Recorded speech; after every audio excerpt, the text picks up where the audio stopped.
Selamat datang di channel Rumi Topik. Ada baiknya sebelum mendengarkan posisikan terlebih dahulu tubuh Anda dengan nyaman. Tenangkan perasaan Anda, santai, rileks, dan disertai dengan mengucapkan basmalah. Selamat mendengarkan. Jadi ada syariat, ada torekot, ada hakikat, dan ada makrifat. Oke Gus. Syariat itu bahasa Arab yang artinya jalan. Jadi kalau jalan Sudirman bahasa Arabnya apa Gus? Syariat Sudirman. Kira-kira begitu. Nah, banyak jalan menuju Roma. Sampai mau ke Bundaran HI, lewat jalan manapun, monggo. Ya. Syariat di dalam Islam pun dikenal khilafiyah atau perbedaan pendapat yang beragam. Tidak apa-apa asalkan jalan itu menuju tujuan yang sama, yang ditentukan oleh kemahabenaran Allah dengan segala firman-Nya. Jangan saling menyalahkan. Mau ke Bundaran HI ada yang dari Senayan, boleh. Ada yang dari kota, boleh. Ada yang dari mana lagi tuh? Oh, mana-mana aku nggak hafal Jakarta. Emang aku supir taksi nggak hafal. Ya, supir taksi aja nggak hafal ya. Ya, jalan manapun silakan monggo, nggak apa-apa. Kan gitu. Syariat. Nah, torekot itu cara berjalannya. Ya. Kalau sampean menggunakan kaki, monggo enggak apa-apa. Oh, saya mau menuju Allah jalan sendiri. Ya enggak apa-apa, enggak salah apa-apa sampean. Ya. Bahkan saya pernah ditanya, "Gus, boleh enggak saya menuju Allah tanpa agama, tanpa kitab suci, ya, tanpa rasul?" Ya silakan. Siapa yang bisa melarang? Ya. Persoalannya, potensi keberhasilanmu lebih tinggi mana dengan mengikuti risalah kenabian Muhammad sallallahu alaihi wasallam? Kan begitu. Loh, agama ini fasilitas, agama ini kemudahan. Ya. Sampean mau naik gunung jalan sendiri nerabas hutan silahkan. Tapi Islam memberi ini loh buku panduannya, ini loh petanya, ini loh alat-alat yang dibutuhkan, ini perlengkapannya. Begitu banyaknya semuanya lengkap dalam Quran dan hadis. Apakah akan semua digunakan? Ya enggak, ya harus sesuai kebutuhan. Kalau dibawa semua malah keberatan namanya nanti. Mau kemana? Oh ada ini babnya. Mau kemana? Oh ada. Mau kemana? Oh ada. Islam komplit banget. Ya, dari gunting rambut sampai motong kuku ada semua. Ya, ada semua. Gunakan sesuai kebutuhan. Ya. Gunakan sesuai kebutuhan. Ini alat bantu. Ini fasilitas. Ini kemudahan. Kalau sampai nggak mau pakai itu gimana? Tinggal ambil. Lebih mudah daripada nerabas hutan sendiri mendaki yang potensi tersesat lebih besar daripada yang mendaki menggunakan petunjuk. Hudal linnas, hudal lil muttaqin, ya, dan seterusnya itu. Ya. Nah, silakan mau ateis juga enggak apa-apa, kan gitu. Ateis itu kan luar biasa. Loh, kok luar biasa gimana, Gus? Bisa saya sampaikan di bulan lalu ya? Di pertemuan pertama sih, tapi di refresh Gus. Ini menarik soalnya Gus, ya. Monggo. Loh, ateis itu manusia luar biasa. Loh, kok bisa? Karena untuk bisa ateis, seseorang harus lebih dulu percaya adanya Allah. Ya. Bagaimana engkau bisa menidak percayai sesuatu jika sesuatu itu kamu anggap tidak ada? Sesuatu itu harus ada dulu, baru kita menentukan sikap. Ya. Kalau memang Allah itu benar-benar tidak ada bagimu, lalu apa urusannya kamu percaya tidak percaya? Ya. Lalu apa urusannya percaya tidak percaya kalau memang tidak ada? Nah, justru karena engkau mempercayai Allah itu ada, kemudian engkau menentukan sikap untuk tidak percaya. Tapi tidak percayamu ini tidak menghapus adanya Allah. Ya. Tidak menyakiti Allah. Itu menyakiti dirimu sendiri. Kamu mengalahkan dirimu sendiri, kesakitan kamu. Ya. Allah itu ada bagimu kok. Terus kamu melawan sekuat daya untuk tidak percayai. Kalau Allah memang tidak ada, yang buat apa kamu percaya tidak percaya?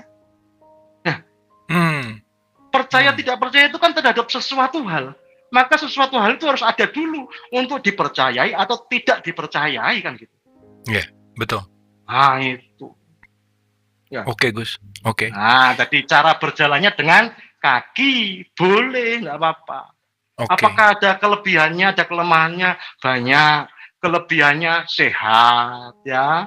Bisa jalan pelan-pelan, ketemu tetangga saling menyapa, bisa melihat keindahan dan lain sebagainya. Banyak kelebihannya. Kelemahannya apa? Oh, capek. Capek, bener.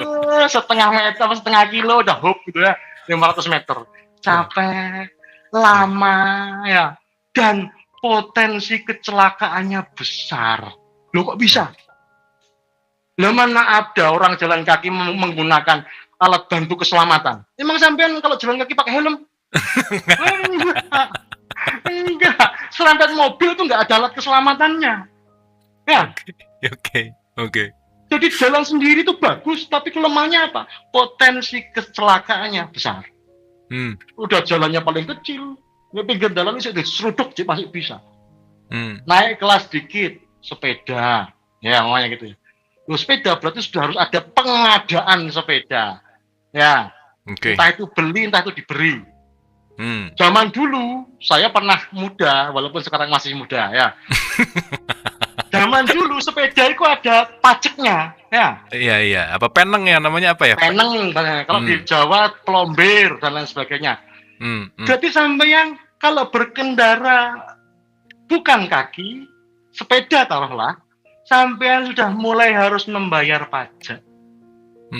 Nah, naik kelas lagi, motor, tidak cuma bayar pajak, ngisi bensin. Naik kelas lagi, semakin canggih moda transportasi yang engkau gunakan, semakin mahal. Tapi ketika engkau memilih torekot, memilih moda transportasi umum, maka itu relatif cepat, relatif murah, relatif aman, relatif nyaman, dan sebagainya. Mengapa? Karena semua bergantung pada kemahiran, keprofesionalan mursyid. Mursyid ini kenapa sedemikian hebatnya? Ya karena tiap hari trayeknya di situ. Ya nggak ada hebat-hebatnya, begitu. Ada trayek Naksabandi, trayek Qadiri, ya, trayek apa banyak? Ya, Tijani, trayek Satori, trayek Sadili. Beliau-beliau para mursyid ini. Kalau kita mengibaratkan torekot sebagai trayek, ya sudah hafal betul. Ini lampu merahnya kalau di sini 10 menit. Ya. Wah, ini nanti di pengkolan ada ini ada yang jual cendol ya. Wah, kalau di sini jangan macam-macam, polisinya galak. Oh, kalau di sini begini sih. Oh, hafal semua di luar kepala. Beliau ini sudah kita berjalan karena tiap hari mengantarkan orang pulang balik di trayek. Nah, ini kan lebih enak daripada sampean baca kitab loh. Betul. Begini. Bener Gus, mantap. Soalnya aku gak bisa maca kitab, sing iso ya para-para alim ulama. Aku gak alim, gak ulama. Wis bondo ngawur ae pokoke ya. Oke Gus. Sudah ada jalannya, sudah ada cara berjalannya atau kendaraannya. Hakikat. Hakikat itu apa? Hakikat itu alamatnya. Lu sampean sudah kadung berangkat, nggak tahu mau kemana, kan lucu, repot itu. Alamat sudah harus jelas dari sejak berangkat. Ya, bahkan sampean tidak cukup alamat, sampean masih pakai Google Map. Ya, sampean masih nanya ancer-ancer. Ya, mananya Indomaret, mananya pom bensin ini. mananya itu, mananya apa. Itu harus jelas dari sejak berangkat. Sudah pakai nanya alamat, pakai peta, minta ancer-ancer, masih nggak percaya, minta antar.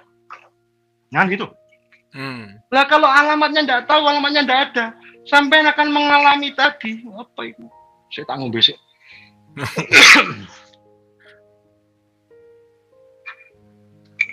Sampean akan mengalami kehabisan waktu, kehabisan tenaga, kehabisan bekal. Wah, kehabisan semua. Mau keliling Jakarta nggak tahu mau kemana ini keliling. Dan inilah yang terjadi di sebagian besar umat manusia. Mobil khusus yang beragama. Karena tidak tahu sebenarnya aku ini mau kemana sih. Alamatnya di mana. Gitu loh. Ya, semoga panjenengan semua nanti ketemu mursyid yang menunjukkan alamat. Amin. Amin. Amin. Okay. Anggaplah alamatnya sudah ada. Ada jalannya, ada cara berjalannya, ada alamatnya. Sampai depan pintu alamat tadi, ada adegan dok dok dok dok. Assalamualaikum. Waalaikumsalam. Cari siapa? Nah itu masalahnya, saya tidak tahu saya nyari siapa. Sampai so diantemi wong itu. Itu kan Sri Mulat banget itu. Nah, cari siapa? Nah itu pertanyaan saya nyari siapa? Aduh, Masya Allah. Jadi alamat dan si empunya alamat harus sejak dari awal itu jelas. Oke. Oleh karena itulah awaluddin ma'rifatullah. Awalnya beragama adalah mengenal Allah. Iki bisa sampai jam 11 loh ini kalau diterus-teruskan. Oke Gus. Ini penjelasan tentang syariat, tarekat, hakikat, makrifat paling keren Gus. Oke Gus, ini menarik Gus. Ini kita bicara fenomena yang terjadi secara faktual Gus ya, kita bicara bahwa orang sekarang mulai mengklasifikasikan, oh ini orang level syariat nih, sorry nih. Ini level hakikat nih, sorry nih. Ini level makrifat nih. Sehingga ada kecenderungan bahwa, oh kalau di level syariat nih udah nggak perlu lagi, di level hakikat ini udah nggak perlu lagi syariat gitu misalkan. Nah, ini kan ribut nih Gus, dalam tanda petik nih. Gimana pendapat Gus Chan tentang ini? Ya ribut ya nggak apa-apa, wong memang baru di situ posisinya, ya. Posisinya baru di keributan itu, mau gimana? Ya, saya kasih ilustrasi lagi tentang syariat, tarekat, hakikat, makrifat. Oke. Pakai ilustrasi pernikahan. Ya, pernikahan aja. Ya, mohon maaf pada para jomblo ya, para mantan ya, mohon maaf ya. Oke. Syariatnya apa pernikahan itu? Syariatnya ijab qabul. Di dalamnya terkandung syarat-syarat sah. Apa saja itu syarat sahnya? Mempelai laki-laki, mempelai perempuan, walinya perempuan, penghulu, 2 saksi, mahar, dan ijab qabul. Ya. Okay. Kemudian yang ke-8, sempurnanya pernikahan dinyatakan sah. Nah, gitu ya. Itu syariatnya. Torikotnya apa torikotnya? Torikot itu sampean coba, kalau sampean yang sudah ikut torikot, di dalam torikot itu selalu perbuatan yang paling utamanya adalah memuji. Betul. Ya, sholawatan, gak mari-mari memuji Kanjeng Nabi, memuji Allah, memuji. Karena torikot itu puja-puji. Ya. Maka torikotnya pernikahan itu apa? Resepsi. Ya, resepsi. Wah, dipuji yang laki. Wih, aku pangling, kamu tambah ganteng, kan gitu. Yang perempuan dipuji, kamu tambah manis, tambah cantik. Makanannya dipuji, makanannya enak. Gedungnya dipuji, saling memuji. Ya. Oke. Laris tidak ada syarat selain puja-puji itu. Kalau sampean tidak memuji, coba saja. Diseret sampai nama security. Ya, harus muji. Udah sama undangannya nggak kenal, ikut makan doang lagi ya. Jangan ngomong masa lalu lah. Kos-kosan kan begitu. Jangan makan gratis ya. Torekotnya itu puja-pujinya apa? Resepsi. Itu penghulunya mau ikut boleh, nggak ikut boleh. Itu dua saksinya mau ikut boleh, nggak ikut juga boleh. Itu wali nikahnya mau ikut boleh, nggak ikut juga boleh. Cenderung lebih leluasa, lebih bebas. Yang penting puja-puji. Nah, syariatnya ijab kabul, torekotnya resepsi, hakikatnya apa? Ini dewasa semua ya, 18 tahun ke atas ya. Oke. Ini mohon maaf kalau terjadi kekurangan, tapi ini shortcut untuk mudah dipahami ya. Hakikatnya pernikahan kan ya begini ini ya. Nah, yo. Oke. Hakikatnya kan itu toh, dengan halal. Ya, sesuai syariatnya kan gitu. Ya. Hakikatnya pernikahan apa? Ayo bareng-bareng bergerak. Ayo angkat tangan. Anak-anak. Ya. Hakikatnya pernikahan kan begini. Nah, sampai kepada pertanyaan Abu Marlo. Kalau sudah sampai hakikat, apakah meninggalkan syariat? Ya tidak. Syariat melekat selama-lamanya. Ya. Tidak tiap-tiap sampean mau kumpul suami istri harus manggil penghulu, harus manggil saksi. Itu apa ini begininya? Ampun, Masya Allah. Kan enggak. Sampean kumpul pun nggak perlu bawa buku nikah, nggak perlu. Syariat melekat.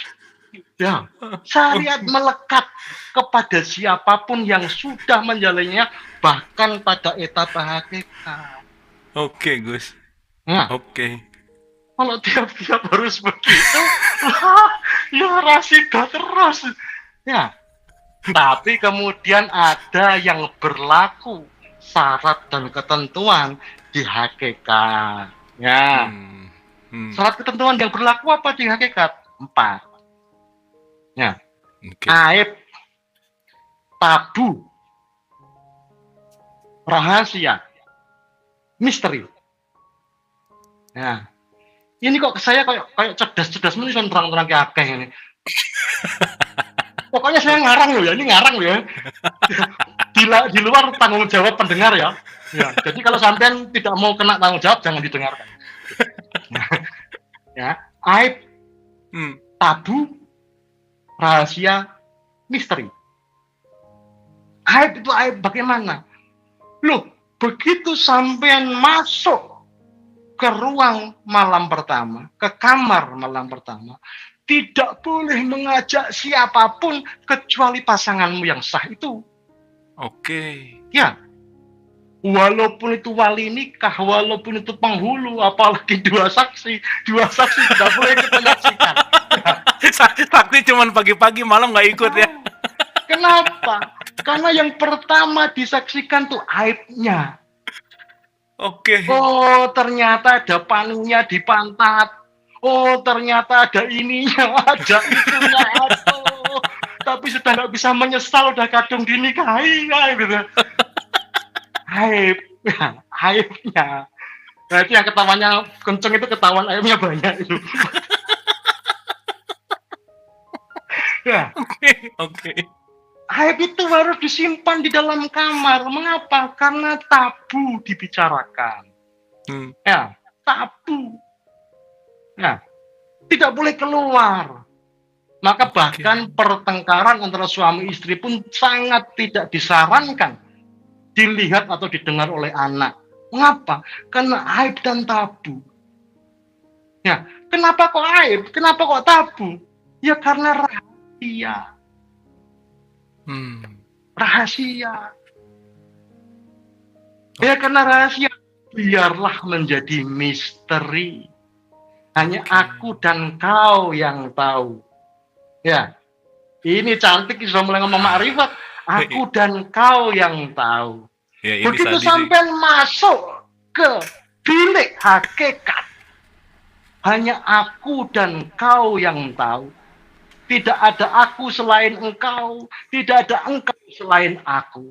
Akulah engkau, engkaulah aku. Mencintaimu adalah mencintai diriku sendiri. Menyayangimu adalah menyayangi diriku sendiri.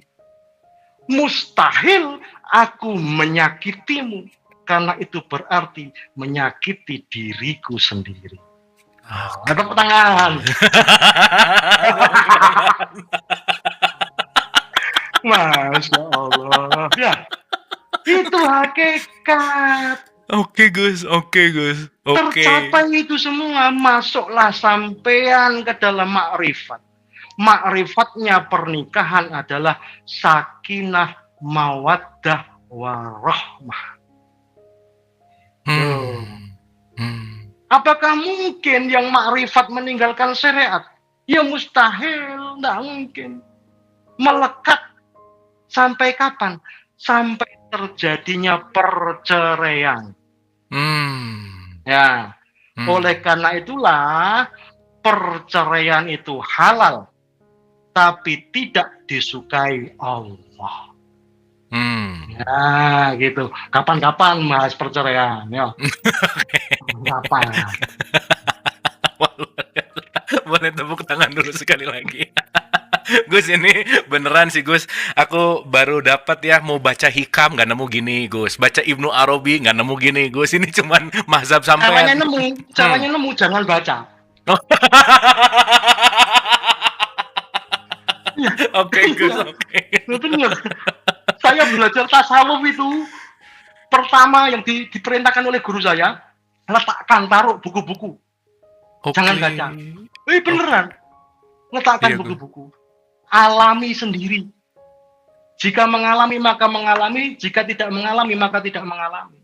Sangat besar kebencian Allah kepada seseorang yang mengatakan sesuatu yang tidak dia alami sendiri. Kan gitu. Ya jadinya bodoh begini nggak pernah baca soalnya. Ya, nggak tahu yang lain. Wah itu sih sering banget di Jumatan kabur maktan indawahi gitu ya Gus ya, diulang-ulang gitu ya. Oke Gus.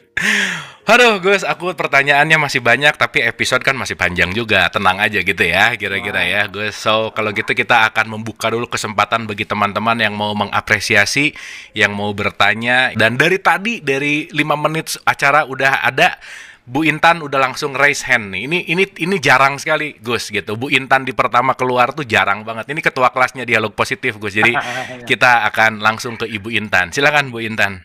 Mas Chandra, aduh ketawa ngakak mulu.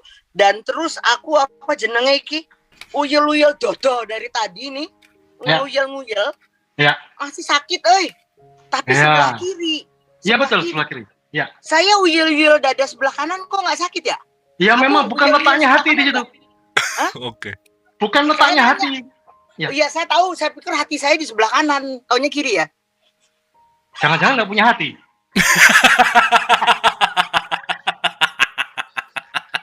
Iya. Aduh, Oke. ampun.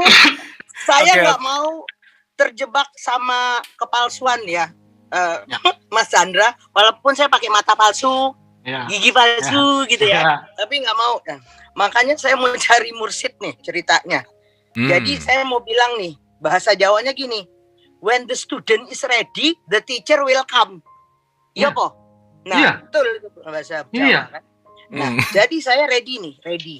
Aku mau masuk trayek Chandrai. Nah, ada enggak ya Chandrai? Ada jamaah Thariqah Chandra Malik. Nah, gitu. Chandra Maliki. Oh ya, opo lah. Saya mau jadi si Fulan, si Intan. Kepengen nih. Tapi saya mau nanya dulu nih. tadi kan udah Mas Chandra bilang ya, kalau mau ketemu, ya ketemu dulu loh, masa mengingatkan gitu, bener. Ya. Pengen ketemu, pengen cerita pengalaman sendiri. Ya. Tapi saya mau nanya ini, kita kan tadi udah keceplosan, kan hidupnya kan nggak sekali kan? Ya. Berkali-kali. Nah, apakah kita kalau kita hidup nih di sekarang masa ini, waktu lahir kemarin berapa puluh tahun yang lalu, udah tua nih saya, itu apakah soul saya sama Abu, sama Mas Chandra, sama siapa-siapa ini berbeda? Apakah soul itu, saya pernah belajar sih dulu, so tahu ya, ada old soul, mature soul, baby soul gitu ya. Nah, jadi sehingga kita dalam kehidupan ini punya blueprint sendiri. Mau mabok kayak apa, tetap di blueprint itu. Nanti hubungannya di kodok dan kodar. Nah, gaya ya, saya udah belajar itu. Nah, ya nanti kapan-kapan diundang jadi pembicara. Iya, boleh. Dari tadi ketawa mulu nih. Nah, jadi apakah memang saya misalnya si Abu nih, kan dia emang dulu pesulap, Kang bohong kali ya pesulap. Tuh dia jadi baik gitu. Makanya dia punya blueprint. Tapi si Garong ini atau yang suka maki-maki itu kan dia belum punya tarekah tuh.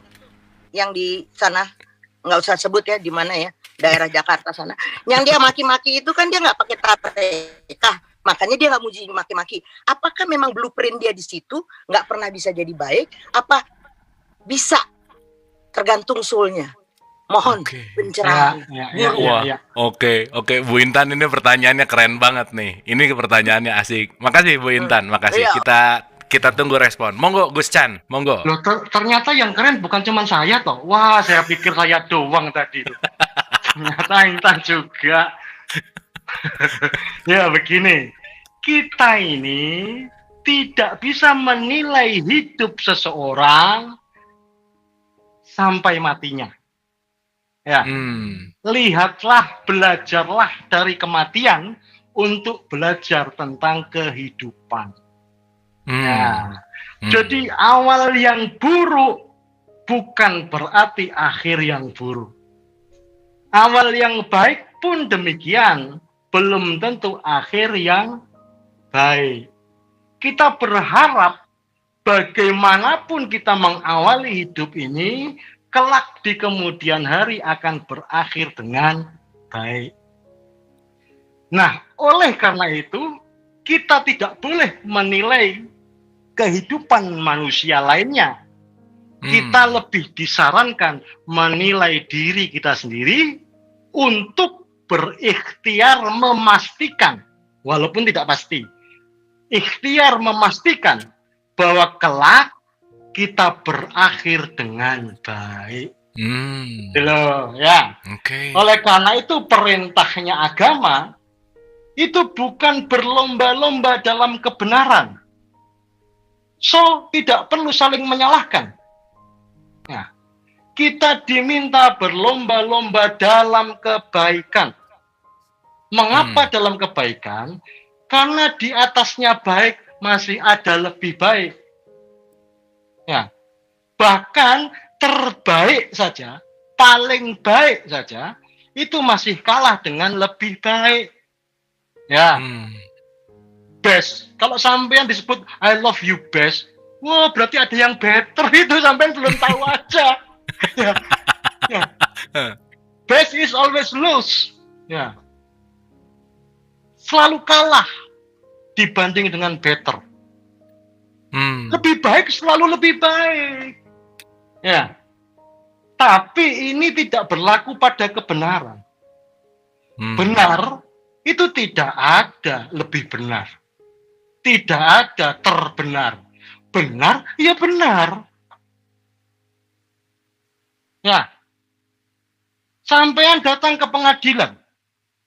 Ya, semoga tidak pernah diadili. Naudzubillah min dzalik. Sampean datang ke pengadilan. Apa yang dibuktikan? Apakah membuktikan kebenaran? Oh tidak. Yang dibuktikan kesalahan. Terbukti bersalah. Dot. Tidak terbukti bersalah. Dot. Nah, kebenaran yang masih membutuhkan bukti itu masih separuh kebenaran. Ya, itu petuah seorang sufi. Kebenaran tidak membutuhkan bukti, karena yang dibuktikan bukan kebenaran, melainkan kesalahan. Dan oleh karena itulah, sains ilmu pengetahuan terus berkembang, belajar dari kesalahan-kesalahan sebelumnya. Ya, namanya ilmu pasti, ilmu eksak. Lah kok isinya serba tidak pasti? Analisa, diagnosa, kemungkinan. Lah di mana pastinya? Nah, benar Gus. Di mana pastinya? Katanya ilmu pasti. Ya itu, kebenaran tidak butuh bukti. Yang dibutuhkan bukti itu terhadap kesalahan. Ya, jadi kita tidak perlu menilai kehidupan orang lain, lebih baik kita menilai kehidupan kita sendiri. Terus, tadi pertanyaannya tentang ruh atau soul atau apa ya? Ada mind, ada soul dan lain sebagainya. Apakah soul yang sama ataukah soul yang berbeda? Nah, gitu ya. Iya. Pertanyaannya. Iya. Saya kasih clue begini.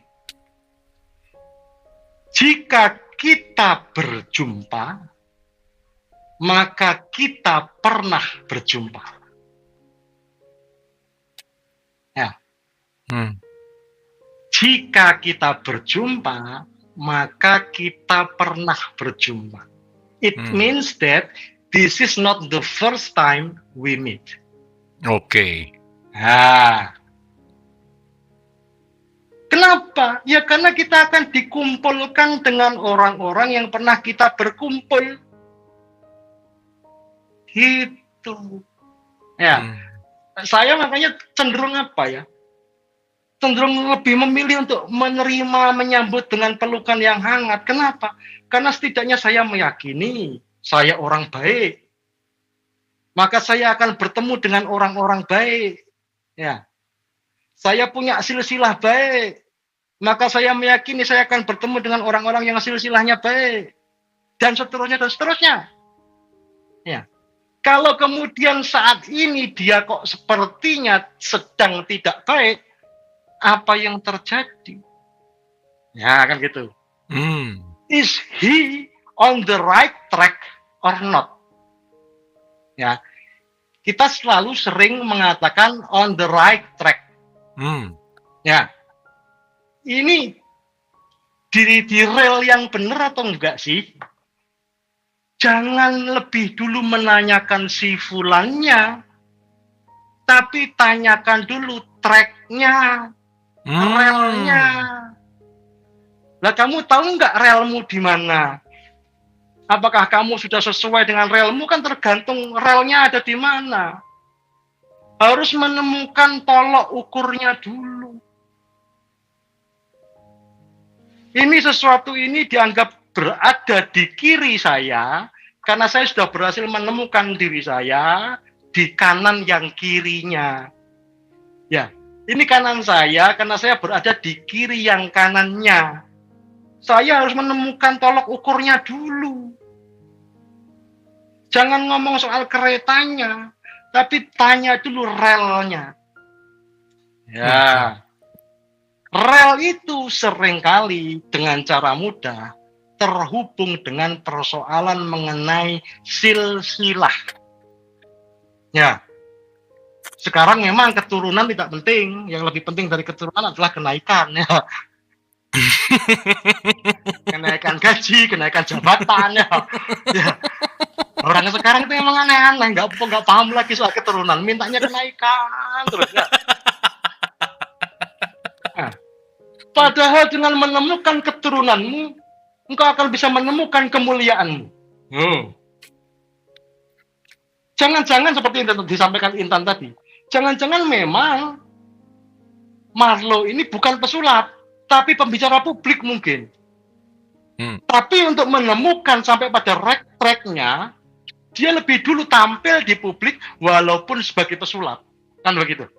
Nah, tinggal dilacak simbahmu siapa? Nggak mungkin tidak terhubung dengan apa yang kamu kerjakan sekarang. Loh, buktinya ada yang bukan, Gus. Oh, mungkin itu pun mengalami penyimpangan seperti halnya yang dilakukan oleh banyak orang ketika dia lepas dari relnya. Ya. Tapi ternyata bukan dia yang kembali, mungkin anaknya, mungkin cucunya sudah kembali lagi ke tracknya. Oke. Gitu. Oke, Gus. Oke, ini mind blowing nih ya, luar biasa nih. Jadi Bu Intan, easy. Oke, easy. Santai. Oke, thank you, boleh tepuk tangan dong buat Gus Chan ya, luar biasa ya Bu Intan, keren. Thank you Bu Intan. Oke, berikutnya kita ke ini Bu Intan menyalip Mas Aryo malam hari ini ya. Oke, Mas Aryo silakan Mas. Tadi membahas tentang beban hidup dan kedekatan pada Tuhan. Jadi saya ingin mengajukan 2 pertanyaan kalau diizinkan. Ya, silakan. Jadi untuk yang pertama, bagaimana caranya membuka panca indera ke-6 dalam membantu hati untuk menyempurnakan 5 panca indera yang sudah ada, sehingga hidup terasa ringan. Okay. Apakah cukup dengan yang tadi, dada sesering mungkin, atau perlu tindakan lebih lanjut? Oke. Itu pertanyaan pertama. Yang kedua, bentuk gerakan raga seperti apa yang membuat manusia menjadi lebih dekat kepada alamat Tuhan? Tadi kan disebutkan ada jalan kaki, bersepeda, atau memang cukup yang 2 itu, atau perlu gerakan lebih, atau perlu tindakan lebih dari itu? Itu saja.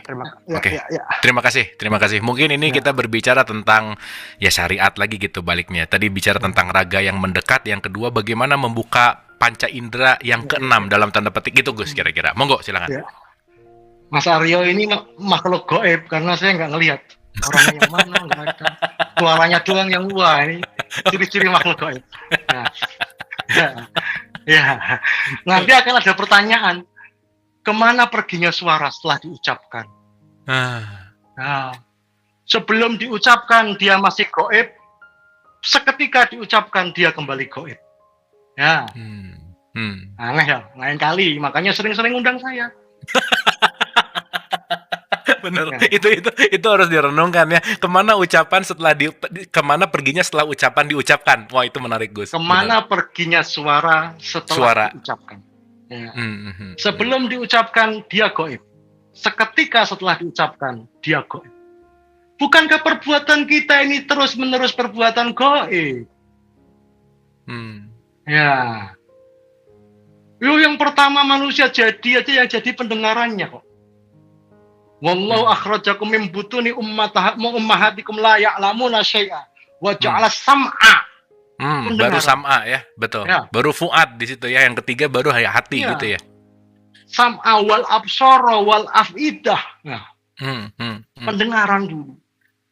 Jadi suara ini kalau sampean berhasil memecahkan misterinya, pecah pula segala sesuatu misteri.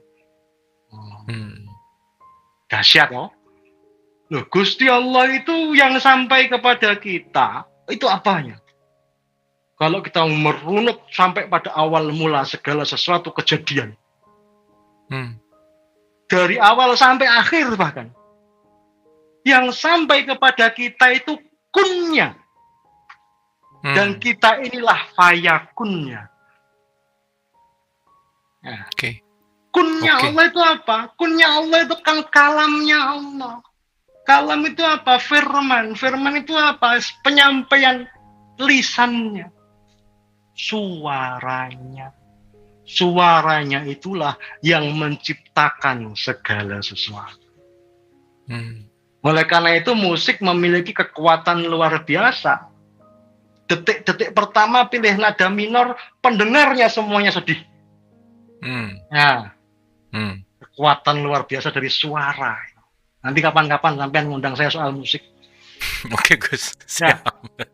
Ya. Oke. Sampai mana tadi pertanyaannya lali aku. Ya. Indra ke-6.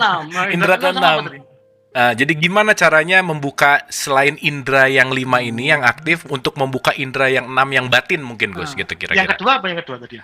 Yang kedua itu bagaimana gerak raga kita untuk lebih mendekat kepada jalannya Tuhan gitu. Apakah ada syariat lain kah atau cuman tadi sentuh-sentuh hati gitu, gimana gitu?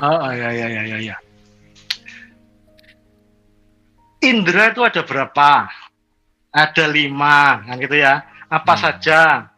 Penglihatan, seringnya penglihatan dulu, padahal harusnya pendengaran dulu ya. Pendengaran, penglihatan, penciuman, perasa, peraba. Lalu ada istilah baru yang menyebutkan indera ke-6. Mungkin kalau saya nanti buka kelas indera ke-7 atau ke-8, laris yo. Nah, ya. Mungkin lebih yang 6 aja oke, 7 lebih sakti gitu ya. Ya, cakra aja sampai berapa cakra itu? Cakra 7. Nah, tuh saya bikin cakra ke-8 laris ya nanti ya. Nah. Begini loh. Ini tapi sampean harus gambar nih, saya cuma begini-begini soalnya saya nggak bawa bolpen ya. Oke. Ya. Oke. Lingkaran terluar jasad. Lingkaran terluar apa, Gus? Sorry, sekali lagi. Jasad. Jasmani, jisim. Oke. Lingkaran terluar jasad. Lingkaran di dalamnya nafsu. Lingkaran di dalamnya akal. Lingkaran di dalamnya qalbu. Lingkaran di dalamnya ruh. Lingkaran di dalamnya sir. Lingkaran di dalamnya nur. Lingkaran di dalamnya hayyu. Hidup. Oke, maha hidup ya. Nah, sudah itu ditutup. Saya hafal. Oke. Oke, Gus. Oke. Ya. Ini sampai jam berapa nanti? ini terakhir Gus, tenang Gus. Ya. Seharusnya nafsu itu ada di dalam, di luar. Seharusnya nafsu itu ada di luar. Bukan di dalam. Tapi sejak lahir terlanjur di dalam. Oleh karena itu jasad dikuasai nafsu. Nah, apa yang terjadi sampai nafsu kok bisa masuk menembus ke dalam jasad? Yang terjadi adalah peristiwa kelahiran. Oke. Ya.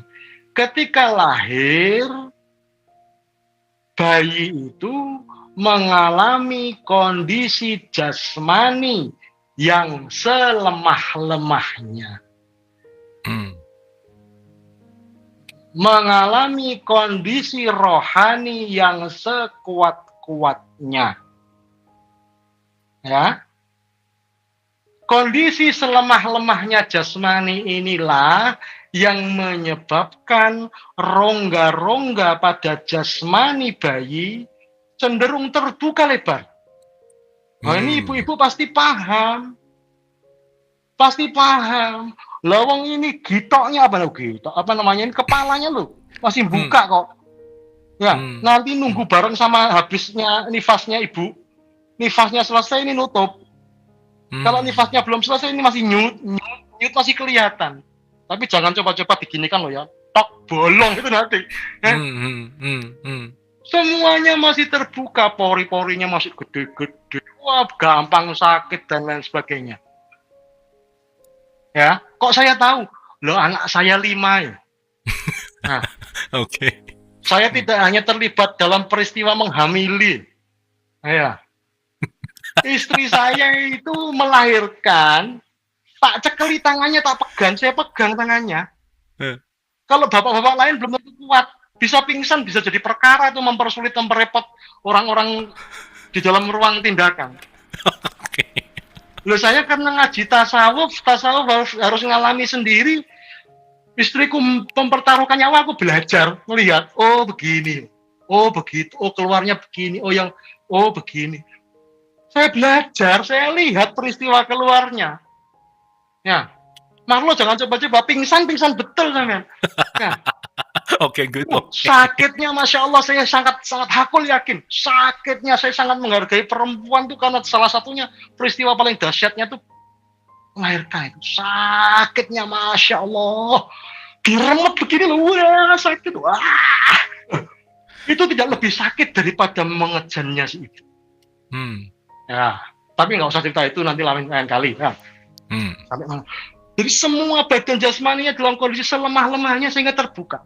Terbukanya pintu-pintu jasmani itulah yang sangat memudahkan nafsu masuk ke dalam jasmani. Oke. Mengapa mudah? Karena manusia terbikin dari anasir-anasir kesemestaan. Angin, air, api, tanah. Ya, itu memiliki relativitas yang sama persis dengan alam semesta. Orang-orang belajar soal mikrokosmos, makrokosmos. Lain kali kita bahas mana yang makro, mana yang mikro. Lain kali. Sampean punya bekal banyak, ngundang saya, insya Allah nggak habis. Mau ngarang kape, ngawur kape. Kan nggak punya beban. Kalau salah kan nggak apa-apa. Saya bukan kebenaran. Kalau saya salah kan memang harus salah. Saya memang manusia biasa. Oke. Masuk. Padahal harusnya di luar. Dia akan cenderung menyerang yang lebih dekat dengannya. Apa yang lebih dekat? Akal, benar. Oke. Ya. Oke. Peristiwa masuknya nafsu menembus badan jasmani akan diikuti dengan peristiwa berikutnya menggerogoti akal. Ditambah terus-menerus hembusan anasir alam semesta yang kita terima dari peristiwa indrawi. Tadi ada pertanyaan soal panca indera, toh? Yang diterima penglihatan, masuk ke akal. Yang diterima pendengaran, penciuman, perasa, peraba, semuanya masuk ke akal. Oke. Maka kalau semuanya dimasukkan ke akal, siap saja hatimu akan kesakitan. Nah, ini sudah saya terangkan dulu juga pertemuan sebelumnya, ya. Sesuatu yang bisa diselesaikan di sini nggak usah dimasukin ke sini gitu ya, Gus. Oke. Ada yang boleh masuk, cukup masuk sebentar, tolak lagi, suruh keluar. Ada yang masuk diproses kok nggak baik, keluar. Jangan semua dipikirkan. Sampean ini kayak kurang pikiran saja. Sakit karena dirimu sendiri. Semua dipikirkan. Santai aja bro, santai. Oke. Jadi nggak perlu indera keenam, nggak perlu. Ya, tolak saja, saring saja sudah. Nah, jangan yang berhasil mematahkan peristiwa-peristiwa indrawi sehingga gagal dibawa masuk akal dan turun ke hati. Lihat catatan lingkaran berikutnya, hati. Jangan-jangan yang berhasil mematahkan itulah yang disebut sebagai orang yang mawas. Orang yang memiliki indera keenam. Orang yang arif billah. Orang yang arif dan bijaksana karena Allah. Oke.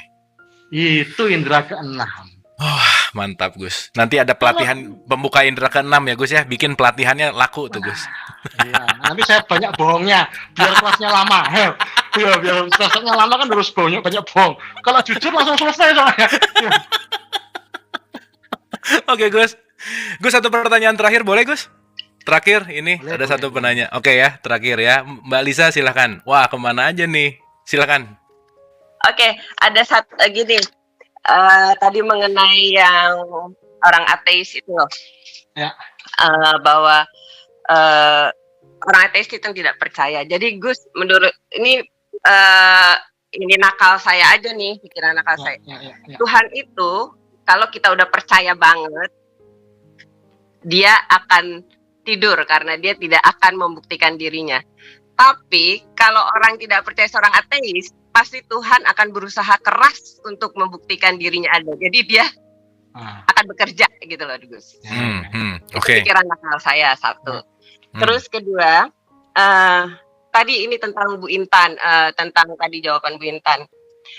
Gini, kalau menurut saya, kan kita semua ngaku tauhid nih ya Gus, bahwa semua itu adalah dia, semua dari dia. Kemudian juga ada juga dalil faina matuwalu fasama wajahullah, ya kan, kemanapun menghadap wajahmu, ya kan. Kita ini memang gampang jika melihat Tuhan di orang-orang yang penuh kasih misalnya ya, yang baik ya kan, yang selalu penolong ya kan. Tapi kita tidak bisa melihat wajah Tuhan misalnya di yang tadi Bu Intan maksud lah orang itu. Iya kan? Kenapa jadi tebang pilih gitu kan? Kenapa jadi tebang pilih ketika bahwa kita bertauhid itu semua adalah dia. Dan kemanapun kita menghadap, disitulah wajah Allah. Anggap aja dia Tuhan yang lagi pengen bikin cerita. Gitu kan? Oke.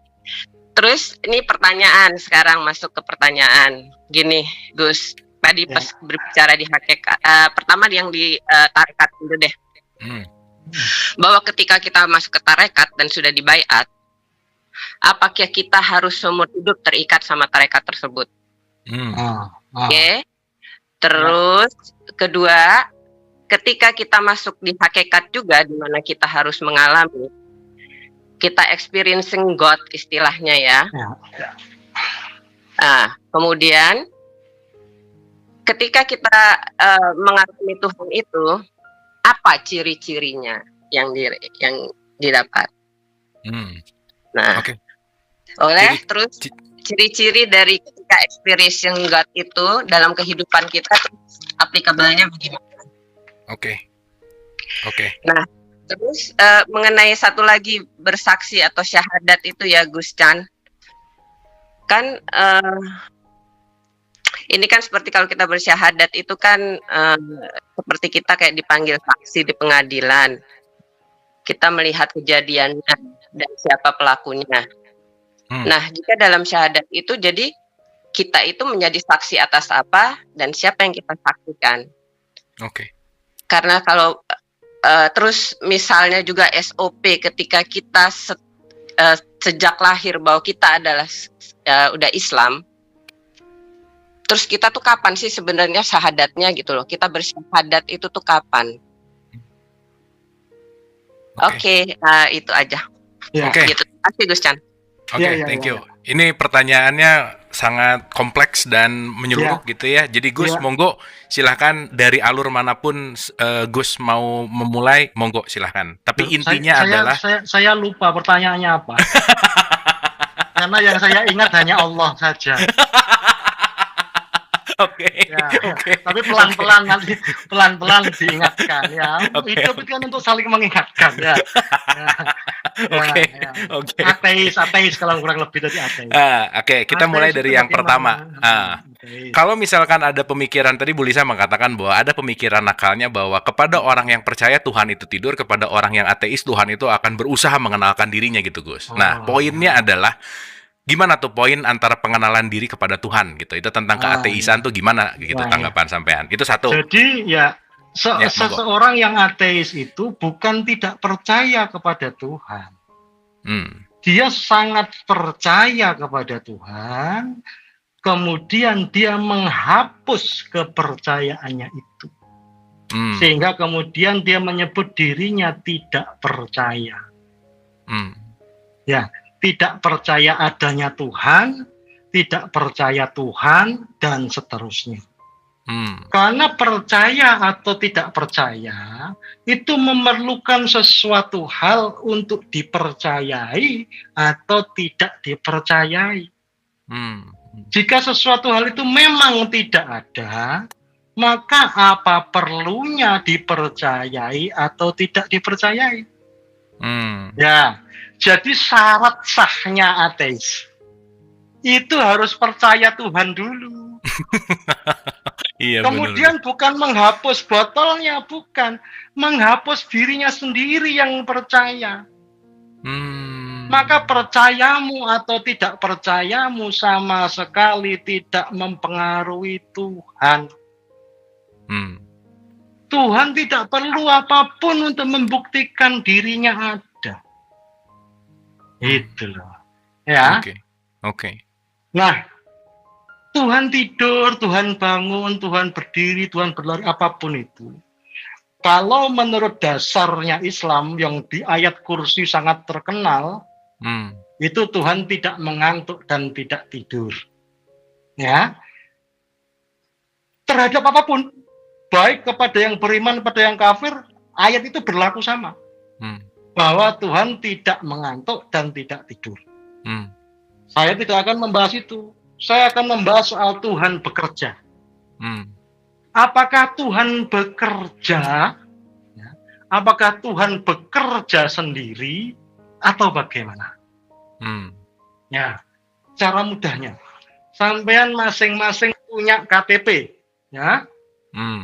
Cek KTP-nya yang tanda tangan siapa? Camat ya. Sampean ketika ngurus KTP apa ketemu Pak Camat? Enggak. Ya enggak lah. Ya, apa urusannya Pak Camat sama KTP-mu? Ya, tanda tangan cukup, ketemunya enggak perlu. Ya. Sampean punya SIM. Cek tanda tangannya siapa? Kapolres. Sampean ketika ngurus SIM ketemu Kapolres lah? Enggak juga. Coba temuin, dipisu-pisui sampean. Apa urusannya? Ngurus SIM sana ada yang ngurus. Ngurusnya di mana tuh aku lupa yang ngurusnya SIM. Samsat ya. Samsat TNK lah Gus. Ya, gitu. Ya oke. Ya. Nah, kalau kehidupan dunia saja ada sistemnya yang sangat rapi. Sampai-sampai yang tanda tangan tidak perlu ketemu dengan apa yang ditandatanganinya itu. Apalagi Tuhan yang maha sistem. Ya. Oke. Tuhan ini juga punya panitia yang rapi, jali, yang luar biasa tertib dan disiplinnya. Oke. Nah, rapi sekali sistem kemalaikatan, sistem kesemestaan sampai kepadamu. Kalau dirunut semuanya dari Tuhan, tapi kalau semuanya langsung belak dari Tuhan, mau diar sampean. Nah, ada strukturnya, ada sistemnya. Nah, jadi si fulan itu yang kamu anggap tadi entah kafir entah beriman, itu juga sistemnya Tuhan. Maka kembali pada pembahasan awal tadi, kebaikan pun bisa membawa keburukan. Keburukan pun bisa membawa kebaikan. Ini bukan tentang kebaikan atau keburukan itu sendiri, ini tentang bagaimana engkau menerimanya. Apakah menerima dengan baik atau menerima dengan buruk? Gitu. Oke. Pertanyaan berikutnya. Oke. Terakhir Gus, ini udah menjawab hampir semua pertanyaan. Yang terakhir adalah mungkin apa ciri orang yang sudah menemukan Tuhan kalau misalkan dalam bentuk thorikoh itu harus ada baiat itu selama-lamanya kah, dan sampai titik temunya tuh gimana? Itu satu. Yang kedua, mungkin ini bisa disatuin Gus bahwa tentang syahadat. Kita tuh syahadat tuh gimana sih? Kan lahir juga udah bersyahadat, sebelum lahir juga udah bersyahadat, terus lahir juga syahadat lagi. Nah, ini gimana gitu dalam satu kesatuan? Monggo, silakan Gus. Ya. Sampai kapan kita bertorikot? Ya sampean ketemu tuh sampai di tujuannya. Nanti kan akan dibilangin. Sebentar lagi kita sampai ke stasiun Jatinegara. Ya. Penumpang dengan tujuan stasiun Jatinegara harap bersiap-siap. Ya, gitu ya. Atau ada simbol lainnya. Kalau di kereta-kereta Jepang yang sudah model, aku tuh pernah ke Jepang, sampai jangan nyepelek. Ada tulisan berjalannya juga, nggak tahu kalau KRL ada nggak sih? Ada. Saya tuh nggak pernah naik Jakarta, nggak pernah naik itu yang MRT, nggak pernah ya. Lah kenapa? Nggak ada tujuannya mau kemana, ngapain? Ya. Oke. Itu ada tulisannya tuh. Ya. Sampai di mana? Yeah. Sampai kapan bertorekot? Ya sampai yang tiba di tujuan. Boleh nggak turun? Ya memang harus turun. Boleh nggak turun? Ya boleh, tapi nanti ikut lagi loh, nggak tahu mau turun sampai kapan. Ya boleh. Oke. Ya. Oke, Gus, itu keren, Gus. Turunnya kapan? Ya ketika Jumat. Saya nggak mau turun, ya nggak apa-apa. Nginep juga nggak apa-apa. Gitu. Gitu. Syahadat. Syahadat saya nanti nerangkan panjang banget. Oke. Ini nanti mungkin syahadat kita bahas di berikutnya kali, Gus ya. Khusus kali ya. Boleh. Oke, ya, intinya syahadat itu jangan buru-buru. Ya. Kenapa? Peristiwanya panjang sekali. Ada aku bersaksi tidak ada Tuhan selain Allah. Nah, itu 6. Ya, 6. Maka yang bersyahadat itu pasti sudah beres 6-nya. 6-nya apa? Ya rukun iman. Ya. Membahas aku ya gak selesai-selesai. Aku yang mana kan itu? Oke. Ya. Oke. Di mana dosa diletakkan? Pada si aku yang mana? Ketika Abu Marlo sholat, Abu Marlo yang mana yang sholat? Waduh, panjang. Nah, dan seterusnya. Ya. Oke, Gus, matur suwun, Gus. Boleh tepuk tangan untuk Chandra Malik ya, luar biasa malam hari ini ya. Meskipun bukan agak ya, kita ini overtime-nya lumayan lama, tapi memang karena asik jadi waktu tuh perlu dijelaskan, Gus ya. Kenapa waktu kadang terasa tidak terasa, kadang kerasa banget. Nah, itu nanti kita dijelaskan sama Gus Chandra Malik. Oke, Gus. Terima kasih sebesar-besarnya. Terima kasih yang sangat luar biasa. Banyak sekali insight, banyak sekali yang kita bisa dapatkan gitu ya, luar biasa ya. Chandra Malik menjelaskan hal yang dalam dengan cara yang simpel tapi jernih gitu kira-kira. Mudah-mudahan kita malam hari ini mendapatkan hikmah. Terima kasih, mohon maaf lahir dan batin. Anda telah menonton video ini hingga di penghujung video. Semoga video ini bermanfaat untuk Anda, serta dapat menjadikan diri Anda lebih baik dari hari kemarin. Nantikan video kami selanjutnya. Terima kasih.